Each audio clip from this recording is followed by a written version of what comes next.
Well, first of all, I'd like to acknowledge the traditional owners of the land, the Muanina people, and pay my respect to elders past and present. But then I'd like to welcome all of you here to the University of Tasmania.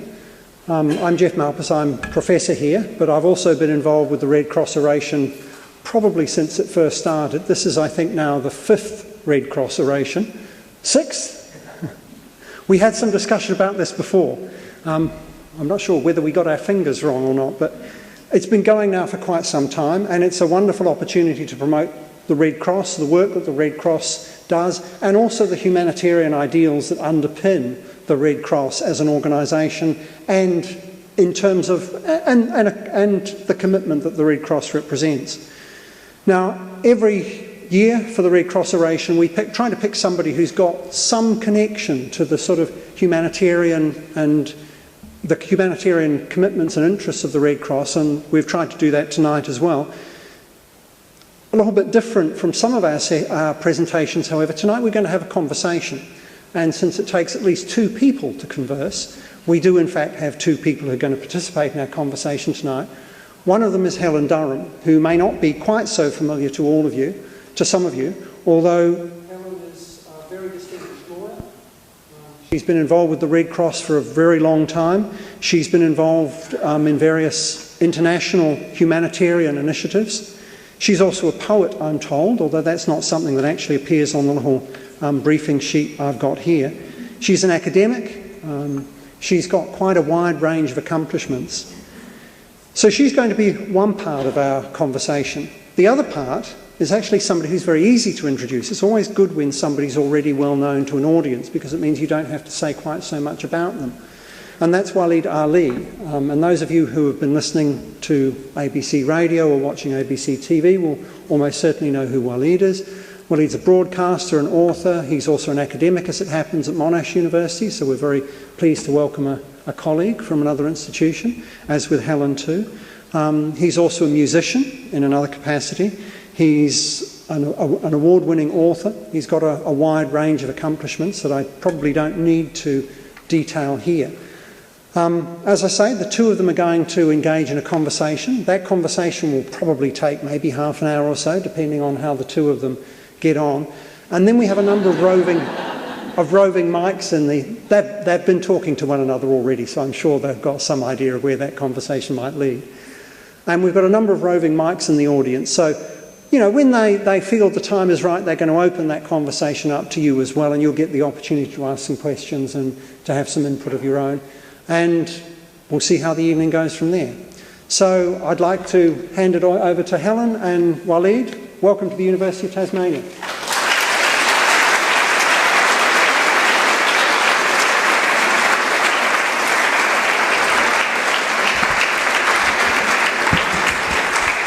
Thanks. Well, thank you, distinguished Professor.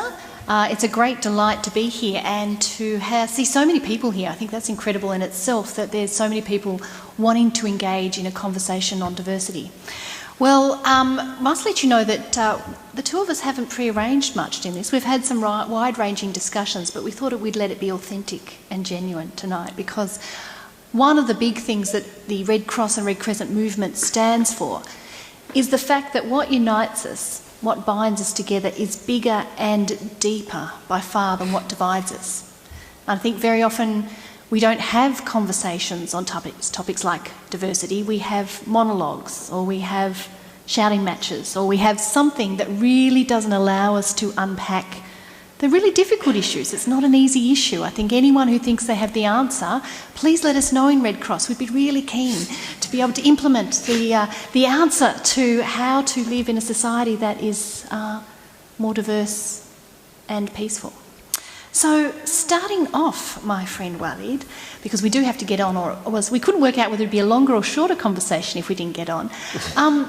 What is, from one good international lawyer to another lawyer, what is the definition of diversity? Is it more than hummus at barbecues, cultural music, dancing? Is there something deeper than that? So how would you define as a starting point the concept of diversity? I'm glad you mentioned hummus, because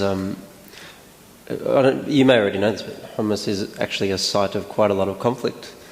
at the moment. You can tell the entire story of the Middle East conflict through the prism of hummus, if you want. In fact, I interviewed someone recently who made a documentary on exactly that. Like, whose dish is it? Is it an Arab dish? Is it a Jewish dish? Who makes the best? I can't give you an update on the current state of affairs, but Israel and Lebanon, I think, have been trading world records for biggest hummus for years now. I think Lebanon hold it at the moment. That could be my Arab bias showing. I don't know, and I'm not intending to go on about hummus forever, but it's interesting that you can see that like conflict gets expressed through chickpeas if necessary. But we are forever capable of expressing it. We just need to figure out ways of doing it. And I think diversity is not dissimilar to that. One of the ideas that I often play around with, and here I'm going to state it in a much more forthright manner than I really believe, but for the purposes of expressing it in a way that will become clear, I want to submit for your consideration, Helen and everyone, the idea that diversity is really just made up. It's not real. And, okay, of course, it's a little bit real, but it's generally not. And what I mean by that is that we as human societies are diverse insofar as we tell ourselves we are diverse. That's really as far as it goes. Because if you look at human beings, there are so many ways you can choose to subdivide human beings.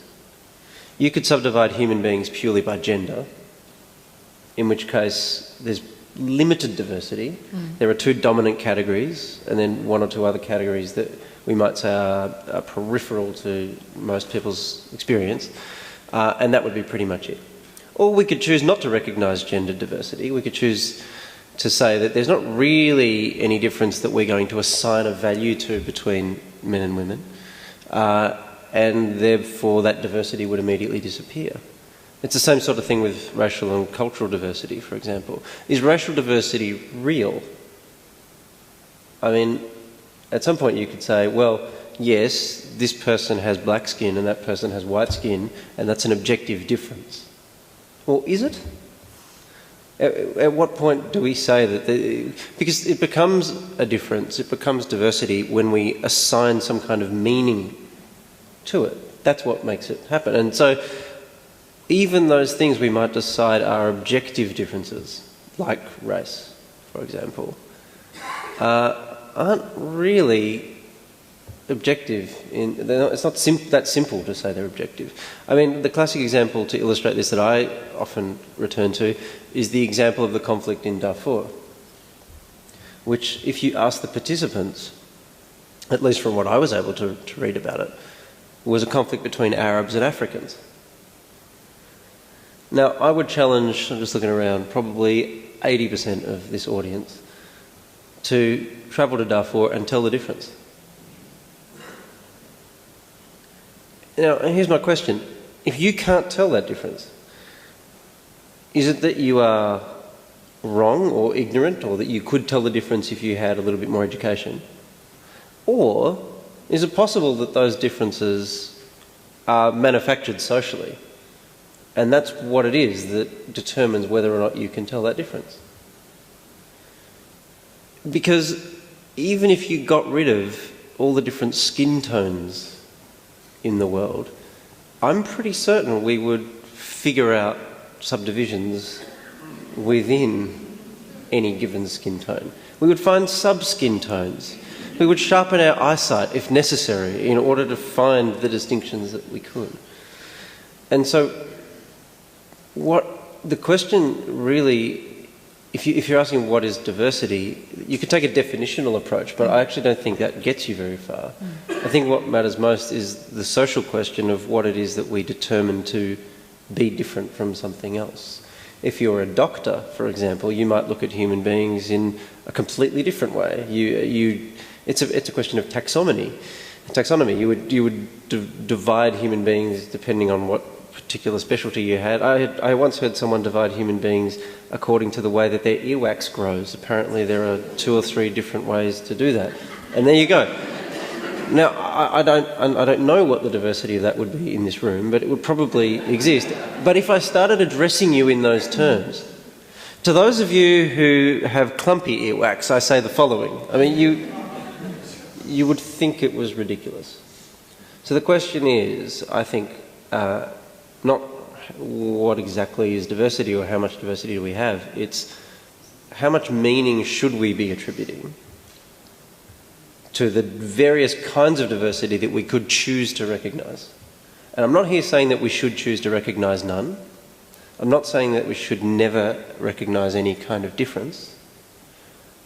But I think we should remain conscious the whole time and critical of the fact that it's a choice and that there are consequences that flow from that choice. So then the question becomes, are we happy with those consequences? Are we happy with the choices that we've made? What differences should we recognise? What differences shouldn't we? Because it's just as possible that oppression can emerge from recognising a difference as it can come from not recognising one. And we have to try to attribute value to those things that are sociologically significant. Fabulous. So if diversity is a construct, be it of our psychology or our somehow innate human desire to slice the world up into different pieces, to maybe try and understand it, maybe to try and exclude it, why is it a constant feature of, I mean, we get into the big questions here, a constant feature of human history? I mean, I think some great theorists said things like diversity may be the hardest thing for a society to live with, but the most dangerous thing for a society to do without. Why do we struggle with finding definition when it's something that appears on every element of the globe? Well, I think it's because without diversity we have no sense of ourselves. This is why we will subdivide. Any academic in the room will know this. If you put academics in a room with journalists and politicians, there is a really heightened level of academic solidarity. Right? The one thing all academics will probably agree, although I appreciate I'm probably a rather complicated exception in this regard, is that they are not journalists.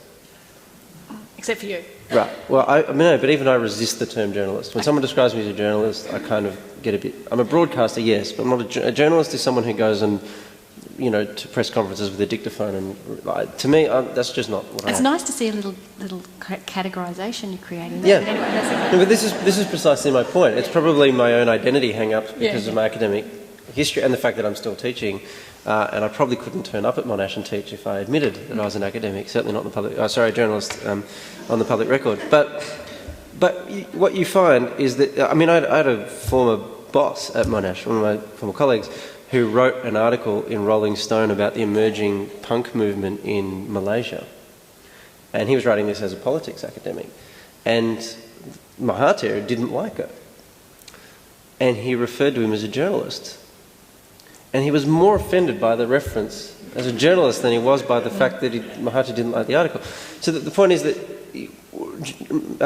academics in this context understand who they are partly by understanding who they're not. But if you got rid of the journalists and you got rid of the politicians and you left only academics in the room, that solidarity would break down immediately.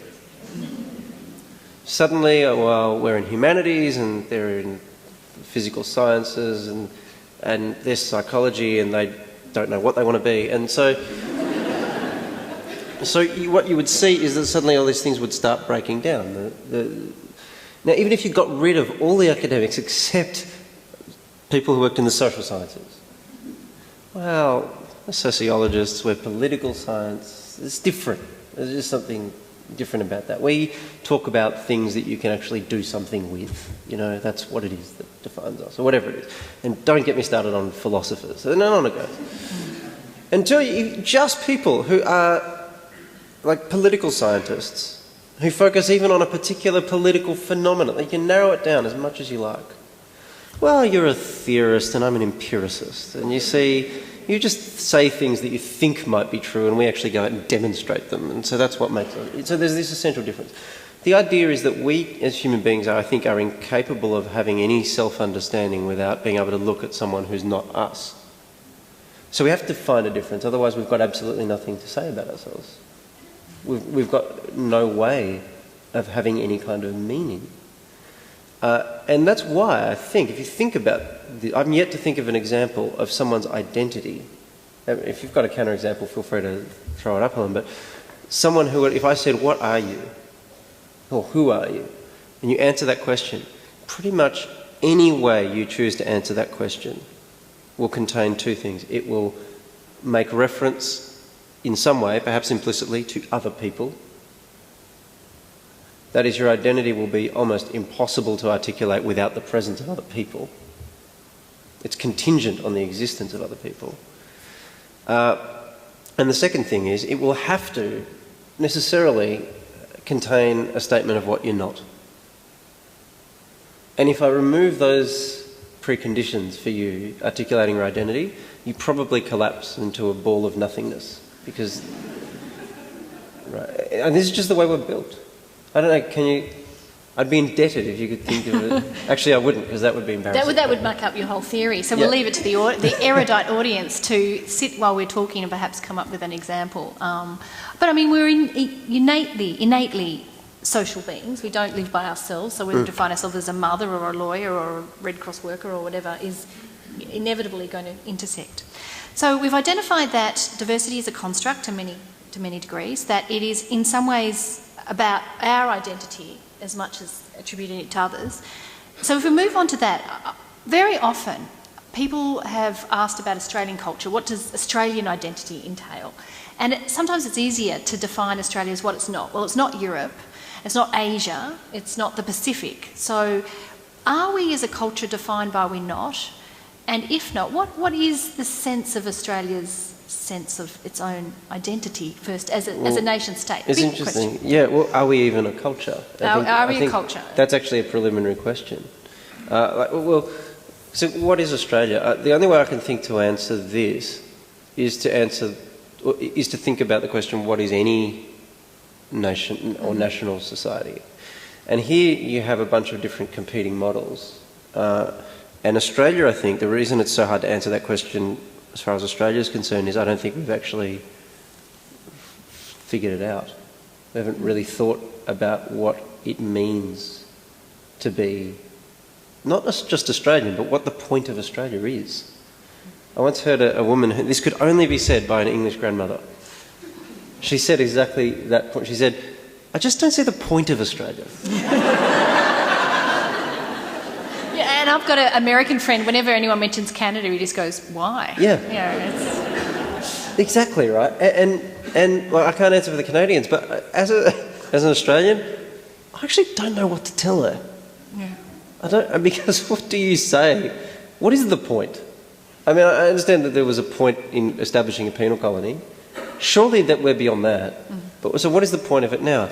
And here I think there are two models to juxtapose that will help us understand just how little we understand about what Australia is. One is the European model. Yep. And without doing a huge lecture on the history of the nation state, the way the European nation states emerged was through the treaties of Westphalia. This was a way of putting to an end the 100 Years' War and the 80 Years' War. The idea being that you would change from having empires that were constantly fighting each other, trying to figure out where the boundaries were. And so you didn't have boundaries, you didn't have borders, you had frontiers. And so the idea that emerged from the treaties of Westphalia was sovereignty. This is a parcel of land, it's our parcel of land, you don't bother us, we don't bother you, end of story. An ingenious solution to the problem of the perpetual warfare of empires. The problem is that in order to do that, a mythology had to be created that made those borders make sense. The mythology was complete bollocks, but it nonetheless had to be created. And that mythology it said that within those borders there is essential homogeneity. All the people within those borders are essentially the same. And they are essentially different from those who live outside the border. So there is a Frenchness that's just inherent and real and binds all these people together. And it's definitely not a Britishness. And it's definitely not a Germanness. And it's not an Italianness, and so on and so forth. And so as these nation states evolved, they evolved with that mythology. And that mythology, in order to give meaning to that, European nations kind of had to decide that their national identity was about culture, language, often religion. And so these were the things that actually had meaning. To be French meant to hold a certain set, broadly speaking, of attitudes. It meant having a name from amongst a family of names. And it probably determined... I mean, the German sociologist Ulrich Beck has put it like this. According to that old way of thinking in Europe, if I know the colour of your passport, I know the colour of your skin, the colour of your hair, probably the colour of your eyes, which church you go to. Until this century, until the 2000s, Germany still had laws in place that meant that in order to be a German citizen, you had to have a blood connection to Germany. Now, we find that hard to understand, but this is actually a very old European story. Because if to be German is not to pay taxes to the German government and hold German citizenship, it's to be Germanic, which is why the language you speak is so important. And it's why Germany now, confronted with a huge population of people of Turkish extraction, doesn't really know what to do. Because what is it to be German? Right? The American model is different. America's not a culture. There is no such thing as American culture. I'm not saying Americans are uncultured. I'm just saying there isn't a thing called... Because the United States of America is probably about 5 or 6 countries. Right? There's New England and sort of the northeast. Then there's the Midwest. There's the South. There's the West. There's the Midwest. There's a Pacific West. And these are all actually notably different. I once went on a trip around America, and I went from Washington, D.C. at the time of Barack Obama's inauguration to Miami, Florida, where it was almost like Barack Obama didn't exist, to Tulsa, Oklahoma.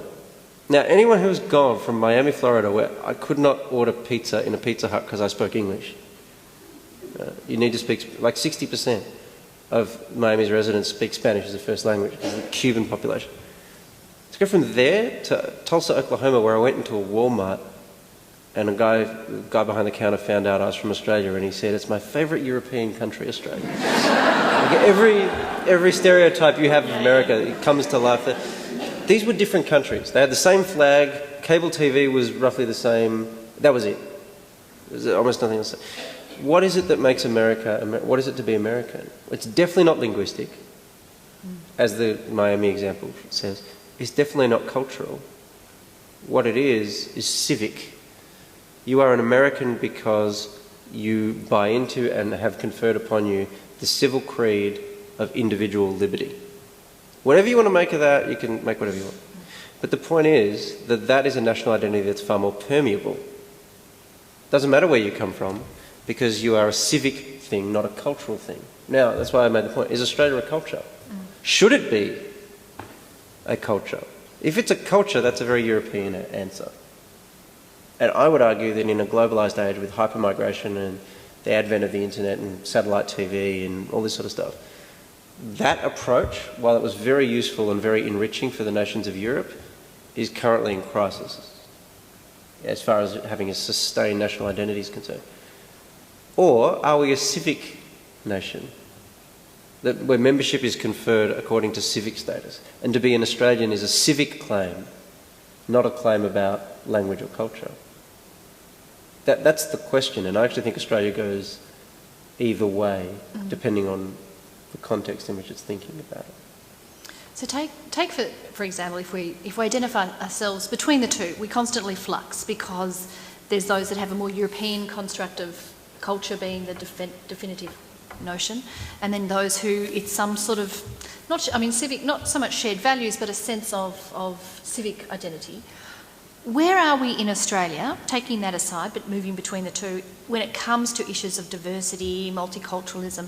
Where are we as a nation? Because I think many of us get downhearted or get heartbroken when we hear certain references to these concepts. But on the other hand, are we better than we think we are sometimes? Are those people that articulate to the general public where we stand on this, are they actually doing the rest of us a disservice? It's a really interesting question, because we're actually, as far as managing diversity goes, Australia is actually really good at it by world standards. And we do a lot better than Europe. I think we should acknowledge that. And Australia doesn't have, and as far as I can tell, will never really have, an ascendant far-right political movement in the way. I mean, European nations are repeatedly getting, the far-right parties are getting 20% of the vote. That's not going to happen here. They're in governing coalitions in some countries. You know, that sort of thing. We had Hansonism for a bit, and Hansonism had an impact on the conservative side of politics, and you know, there's no doubt about that. But it didn't swallow it, and Hansonism didn't become the great new force in Australian politics. I mean, the One Nation Party is not currently part of a governing coalition anywhere, and you know, so we've actually done pretty well in that regard. But doesn't mean we're good. It just means that most of the world is lousy, and we're just moderately lousy at it. And here, I think the question that you asked before about what Australia is comes back to haunt us, because we can't quite figure that out. We really struggle, I think, to have a public conversation about Australia and Australianness that doesn't collapse back onto cliches that must ultimately be exclusionary. So you recall, I mean, under the Howard government, for example, which was a very unique time in our history because of September 11 and the Bali bombings and the London bombings and the Iraq war and war in Afghanistan. I mean, it's an unusual sort of time for us to talk about Australia, but multiculturalism as an idea became something that, at least according to the dominant discourse of government, was a threat to Australian cohesion. And Australian cohesion was, and Howard made this explicit, was to be based on common language, commonly shared values, which is really another way of saying a common culture. So John Howard, for example, was adamant that he had no problem with multiracialism, but he did have a problem with multiculturalism, which is why he got rid of the name from the government department. He didn't like the idea of multiculturalism. Now, if you don't have multiculturalism, there are really two alternatives. One is the American alternative, which makes multiculturalism irrelevant because it's all about individual liberty, and that includes the freedom to determine your own cultural values. Or you take a monoculturalist approach. That's not a criticism, it's just an inevitable consequence. Yeah. So, the minute you start talking in monoculturalist terms, you are now talking very European terms. And here I return to the point I made, that I think European national identities right now are cracking under the weight of globalisation. I don't think they're coping very well at all. And so I think that would be a bad choice. But Australia is not yet able to identify a civic marker that would be what this country is about. What is it? Is it about freedom? Is that what Australia is all about? Because remember that saying it's about freedom does imply, I'm happy to have this argument if we need to, but does imply that we're not about equality. So are we about equality? Are we egalitarian? Does that mean we're not about freedom? I'll come back to the English grandmother's question. What is the point? But if we don't examine and at least place ourselves on the continuum, and you know, always when you do this cultural analysis, the US is clearly located on the discourse of individual freedoms. And usually, whether it's true or not, the mind frame that people in Australia talk about is the fair go mate, or whatever cliches you want to include.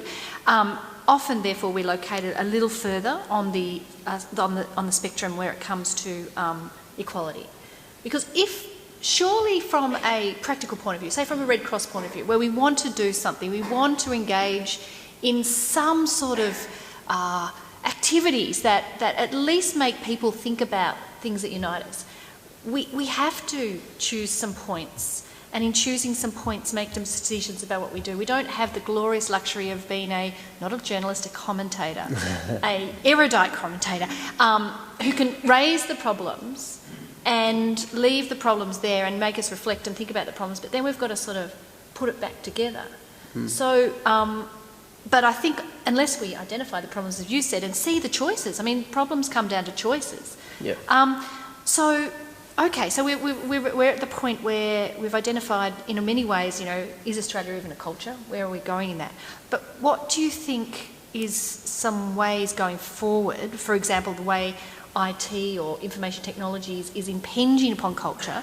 That's one part of the question. The other half is what future does that hold for us then, in going forward? Well, the impact of technology is actually really complicated and difficult for every nation state on the planet. And Australia's not unique in this regard. Because one of the things that technology has done, and the ability to access the world from wherever you are, if you have that luxury, and more people do. In fact, the other day I read that there are more mobile phones in India, more people with access to mobile phones in India than there are people in India with access to a toilet. Sobering. Wow. I don't know if there are people with mobile phones and no toilet. I suppose. Yes. I suppose there must be. Anyway. Someone will come up with a clever app, I can tell. Yeah, that's right. But what it has done, it would be a very good app. It would get us humanitarians out of the business, but we won't go there. Okay, well, that's what you need to do. You need to invest in some really good IT people and that's right. solve that problem. What has happened as a result of technology is that there is now, in human experience, quite a radical separation between identity and geography. Mm-hmm. So think about that. When the nation, all that Treaty of Westphalia stuff, yep. When you had identities within fixed national borders, and there was essential homogeneity assumed, actually it was more than assumed, it was brought into being by force. That's what Franco's Spain was all about. Anyway, but once you did all that, who you are and where you are had a very close relationship. What all the satellite dishes, I mean, if you want to understand how multicultural Australia is, just do a search for satellite dishes on people's homes. If there's a satellite there, I guarantee you they're almost certainly not white people living there. Right? Because they're probably Arabs or Mediterranean or something like that. Why? Because that's how they're keeping their connection to home, and they're bringing in all those channels from overseas.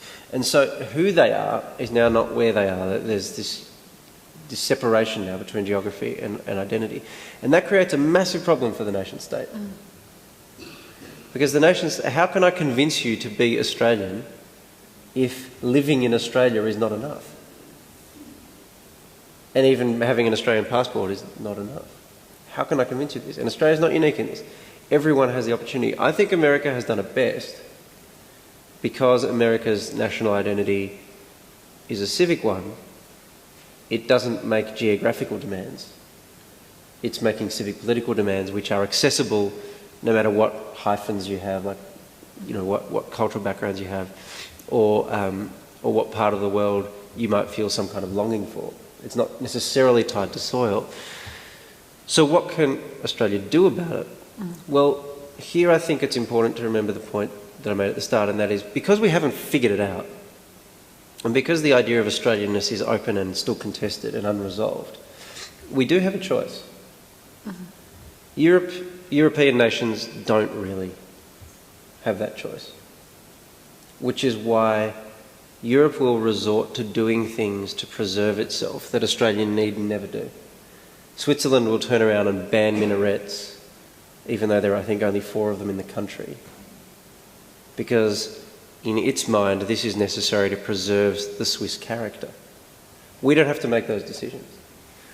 And so we have before us the opportunity to recognise that we're more than just the inheritance of a European history and a British history. We are also, and very importantly, a new world nation. Which means we have options in the way that we choose to talk about ourselves. And I actually think, and you can take this as a positive, optimistic statement or a pessimistic one, depending on how you think this plays out, if we could convince politicians more or less to shut up in this realm, I actually think Australia has within it the flexibility and the dynamism and the adaptability to pretty much sort it out for itself. It may not do so explicitly. It will do so through everyday human interactions.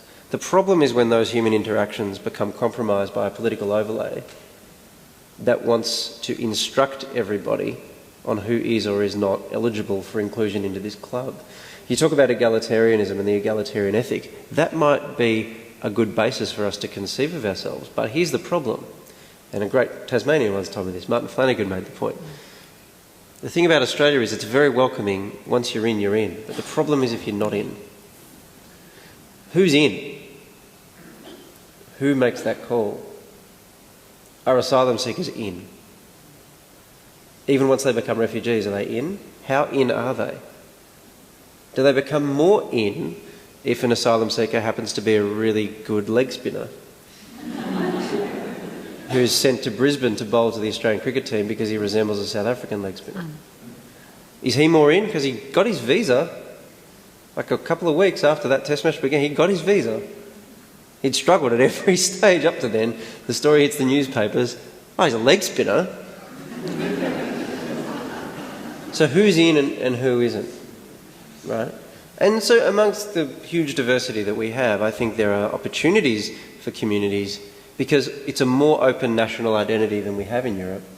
If they can inject themselves into those things that come within our field of vision, like bowling leg spin, then they will kind of find an opening that they can get in through.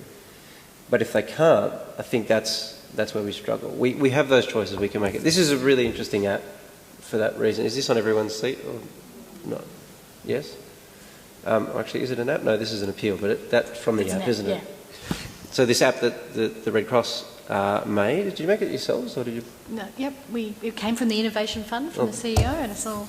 Love that Innovation Fund. Oh, we love an Innovation Fund. So this is an opportunity for people to understand the story of an asylum seeker by accessing it through technology. Yeah. There have been similar sorts of... there have been computer games that have started to be developed, I think coming out of RMIT University in Melbourne, where you can choose to be an asylum seeker. And it's like an action game. Yeah. You have to leave the area you're in or decide to join the rebels that are attacking you or try to leave. And if you leave, you've got to make the journey to Australia and all this sort of thing. I think also with that game, though, you can choose to be a border security guard, which, you know, who knows what the impact would be. But, like, there are ways, I think there are doors opening, or that are open enough within Australian culture and Australian consciousness for these sorts of identities to become part of the in-group. You just have to be very clever about how you inject them. And I think that goes right back to our start, because we're about to come to some questions. It's almost like the universal is played out in the particular. Whether from what you're expressing, we don't look to the politicians to make a better discourse, a more comfortable discourse. We actually look to the daily life where we all interact all the time, because my 11-year-old son is talking to his mate in Hong Kong who's... It's organic. It's not a construct that we have to put in to make sure we're all good diversity followers. Yeah, that's exactly right. And the point I make about the government is not that we don't need their help, it's that we actively don't want their help on this. Okay. I think, at least for me, I mean, Red Cross I know has no opinion on that. But that's right, we're completely neutral, and that's why I'm here asking you questions rather than expressing. But I think that organic thing is actually important, and if it's like, I don't know, I've got a friend who has a Croatian background, and he said the great strength of Australia is, and Australianness is not that it has no idea what it is, although that is its strength, he says, but that it doesn't care about the fact that it doesn't know what it is. And it doesn't take too much, we don't worry about too much. Whether our national dish is lasagna or pho or whatever, doesn't, I don't think, hopefully keep many people awake at night. Yeah, that's right. Well, not anymore. Not anymore, but, yeah. It probably did at some point. At some point in time. Yeah. So, very, very interesting, very, very organic ways. And I think, as we're talking this afternoon, years ago I remember interviewing a woman from the former Yugoslavia who was telling me this horrific story about a sexual violence against her. I was getting some information about rape as a war crime. And I was feeling terrible for her, and she was crying, and I was trying not to cry. And then it came out that happened to a great-great-grandmother at the Battle of Blackbirds in the 1500s. And on one hand, I was like, wow, I don't even know what my great-grandma's name was. Wow, imagine having a culture that rich and that deep, but also imagine holding on to that in a way. So, it's a difficult construct. Shall we throw it open to this lovely audience and see if people have questions for you? No, they look a bit dubious. I think we should probably just keep chatting. We should just keep chatting, but maybe we should. Well, I know there are many, I'm so sorry, there's people with their hands up that we just we haven't got time for. And we're so sorry, and hopefully we'll be able to continue this discussion another time. I think it was a T.S. Eliot, who's one of my favourite poems, said, what is the what is the knowledge we've lost in information, and what is the wisdom we've lost in knowledge? And I think we have an awful lot of information out there nowadays, in a way, sometimes a glut of information. But sometimes there might be the capacity, and I wrote this way, way before the internet, but to actually, within that, lose some wisdom, whatever wisdom may be, lose some essence of what we're thinking about. And hopefully tonight was a night about not rights or wrongs, and I loved every time you propose something, you then cut it down later. That's a true intellect. But the capacity to really... just academic refusal. I know, but I'll call you an intellect babe because it sounds better. You're certainly not a journalist, don't you worry. We're in Red Cross, we're caring, we want to support your sense of identity. But I do think it's really important in this whole complex debate. I mean, there's no one answer and there's no silver bullet, but to keep searching for the little specks of wisdom that we can hobble together and try and move on forward. So I would like to pass it back to the distinguished professor who will do the thank yous, but I wanted to thank you and everyone for having a discussion.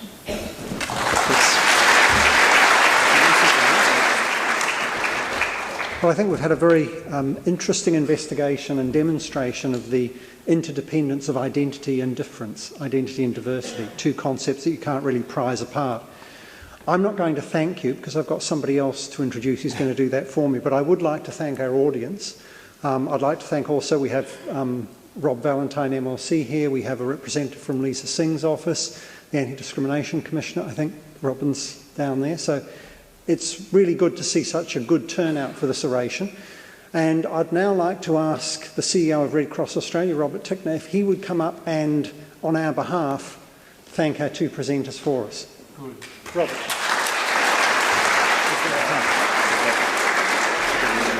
I had a panic attack then. I was told there was a gift and I couldn't see it, but yes, the gift. Well, it is my job to move that vote of thanks, and in doing so to our distinguished guest, Waleed Ali, who's been so stimulating and challenging and forthright as he is on the radio and elsewhere. I want to say just a few other thank yous as well. Firstly, to my colleague and dear friend Helen Durham, pretty amazing Red Cross woman, as I'm sure you'll agree. My colleague Ian Burke, whose dream it was to have this oration on an annual basis, and of course our friends in the University of Tasmania, our partners who've brought this event to life year in, year out, and whose relationship we deeply value.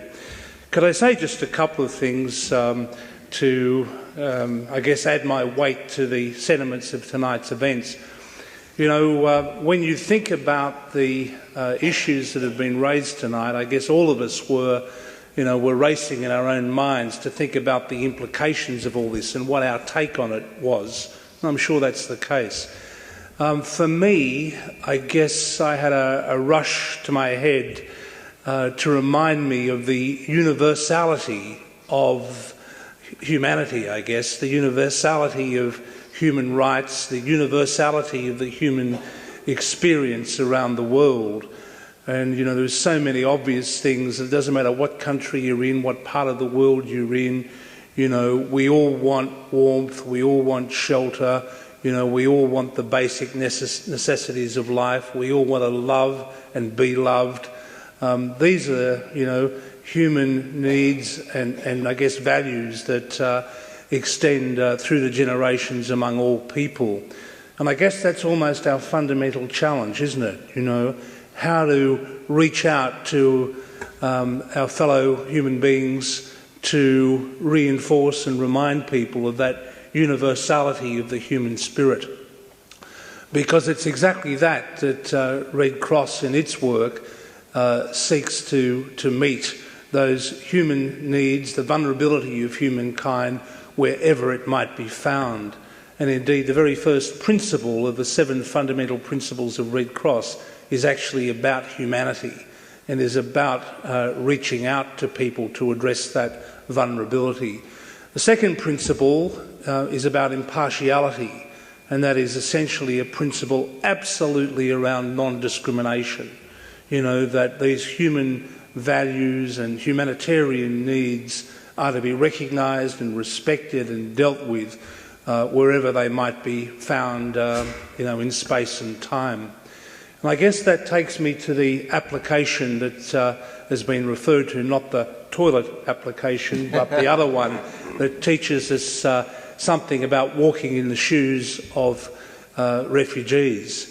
Because too often, of course, you know, the stereotypical views of refugees, the false views, often predominate in the media. But this phone application, which we'd encourage you to download, is easily understandable. It's about getting a real insight and empathy into the challenges that people face when they're literally fleeing for their lives. So there's some of the reflections I have, and I guess in moving a vote of thanks to Waleed, I think that all of us recognise that his contribution as a gentle soul, as a peacemaker and as a humanitarian, we see very often in the media. We've seen lots of it here tonight, real insight, beautiful humanitarian values, and I ask you to give the warmest vote of thanks you can for his contribution to us tonight. Waleed.